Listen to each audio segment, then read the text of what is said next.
Hi, I'm Robin Mayer of Fighting Fish Media. This is part 4 of the Job Hunt Intensive Series. Lock in the second interview and troubleshoot the tough ones.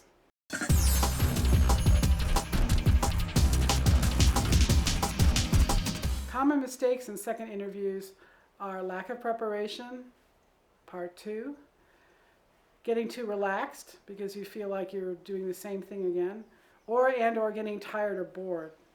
A word about second interviews. If your first interview was a short screening interview, often conducted by an HR person, this is actually your first interview and you want to go back to part 3.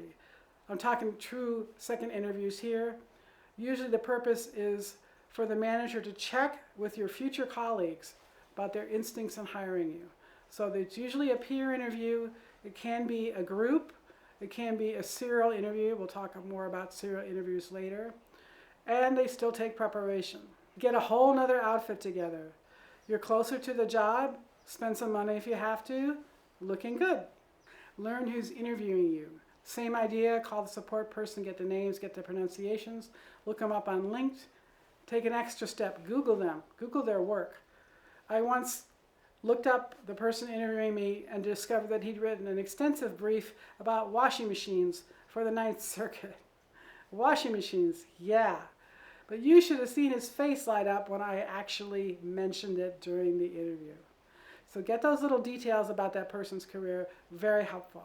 Review and revive your logistical plan. Does anything need tweaking? Review and revive your Q&A. Are there any answers you could have improved over the first interview? If there was something that you didn't answer perfectly the first time and you want to be able to answer perfectly the second time, get that answer ready. In the second interview, you have a little more opportunity to be a storyteller. So I recommend preparation of 2 anecdotes. Both should be about 30 seconds, certainly no longer, but not much shorter. Give yourself a chance to tell a story. One should be about overcoming obstacles, how you've met challenges in your life. Could be from any sphere of life. Doesn't have to be about work. Could be sports, could be a childhood situation, whatever it is. Something that demonstrates you have confidence and you can push through. The second anecdote, I recommend something about teamwork, where you've worked with different kinds of people. That's obviously incredibly important in today's marketplace, that you be able to work with different kinds of people under stress. Don't forget to remind your references. Tell them you're going on a second interview, especially if there's been a big gap between the first interview and the second interview. Now you're completely ready. You're going to sail through the second interview. Go home, reward yourself, remind your references of anything that they need to be reminded about, and wait for the phone to ring. Waiting for the phone to ring can seem like agony. How long is too long? Well, they should know something within a week or at the most 2 weeks. It's your right to ask. Ask politely, but ask. You have a right to know what's going on with the job process. After all, you may be encountering other employers and maybe getting other offers. Understand that in government, large corporations, and other manager-heavy places, it might take weeks, even a month, for a manager to get approval for the offer to you. So do be patient. Yes, an offer is most likely to be a phone call, so check your voicemail.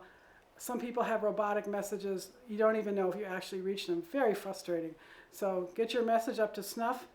Wait for the phone to ring. If you miss the call, call right back. The offer, congratulations. Be proud of your badass self. You now have an offer in hand. Don't play games with the offer. There's nothing sadder when you've just extended this wonderful opportunity to someone to have them turn into a jerk at the other end. If you need a day to make up your mind, let's say the job involves a move, and you need to talk to your spouse or partner, fine, take 1 day, but get right back to it. And by the way, your spouse or partner should have been in the loop long ago.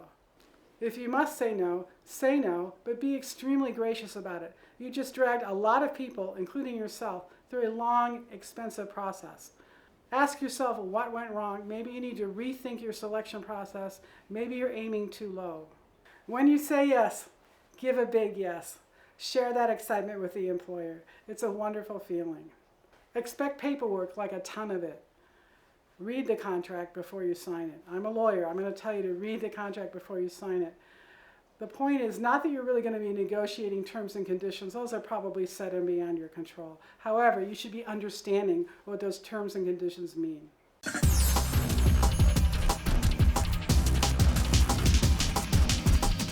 If you're late.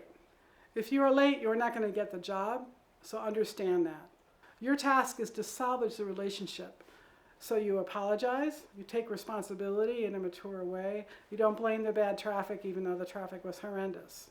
You're going to go through the motions of the interview because everything's set up, you pretty much have to do it. No one's going to be happy about it, but that's life. You can treat it as an informational interview and a good lesson and learn about the company. Go home and rework your logistical plan so it never, ever happens again. When the interview is bad from the start, a bullshit interview is a bummer. I can tell you I've been on several of them. You don't fit whatever the classification is of what they're looking for. In my case, it was age. You're just fulfilling their EEO obligations. They're not making eye contact. They're not really asking you questions. I had one where they're asking questions of each other, and get this, the rejection letter was mailed before the interview. It's a bummer, but you don't want to work for them anyway. If the encounter is truly miserable, stop the interview. Admit that you're not what they're looking for without a big accusation, just as a matter of observation, and ask if you can turn it into an informational interview. I've done this a couple of times. Sometimes they say yes, and you learn things. Once I got a job for a colleague who was a better fit for the particular situation. Incidentally, his wife was pregnant and he really needed the job. So it can show some goodwill. When an interview turns bad in the middle, a couple of things might be happening. Oops, my bad. A pit in the stomach means you gave a wrong answer. We've all done this. However, if you know that that is happening, take the opportunity to give a better answer. It will show that you can work under tremendous stress to fix a problem, and that's valuable. Uh-oh, it's their bad. If you are certain, for some reason, an unfair reason, that they don't like you, you can also, at that point, turn it into an informational interview and just start asking questions on your own. The third I call the WTF is happening. You can't quite put your finger on it, but something is wrong. It could be the interviewer is having a bad day. I literally had an interviewer once whose parent had just died. They had no business working at all. It could be something is going wrong with the company, some bad news is floating around. It could just be a bad day in the world, some news you haven't heard about yet. So ask if there's anything you haven't addressed to try to get the interview back on track and focused on you. If they ask you to reschedule the interview, definitely say yes, because you can always change your mind later, and you want to be gracious. Afterward, you thought you did everything right, but you didn't get the offer. So what went wrong? First of all, it's not you, it's them. The brother-in-law got the job, nothing you could have done. Second, someone legitimately beat you to it. Maybe they were unbeatable. But it probably means you're close to getting another offer, because you were very close to getting that one.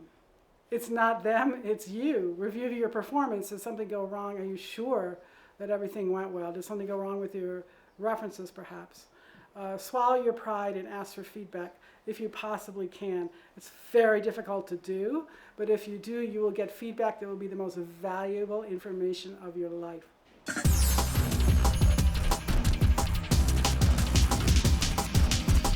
I'm going to go on to special situations, particular types of interviews. One is a serial interview, very common in law firm practice. Very tough interviews, exhausting, one after the other, saying the same thing over and over again. If you can possibly do it, ask for a group interview instead. It's much easier to address a group of people who, as a byproduct, will hear the same answers to the same questions as everybody else than it is to do one interview after another. Serial interviews are basically peer interviews to back up the manager's choice of getting to know your future colleagues. It should be kind of fun. It should be a softball interview. If it's a hostile interview, get out your pen and paper and take some notes, and I bet they back off. It's very hard to do, but keep your energy up throughout the serial interview.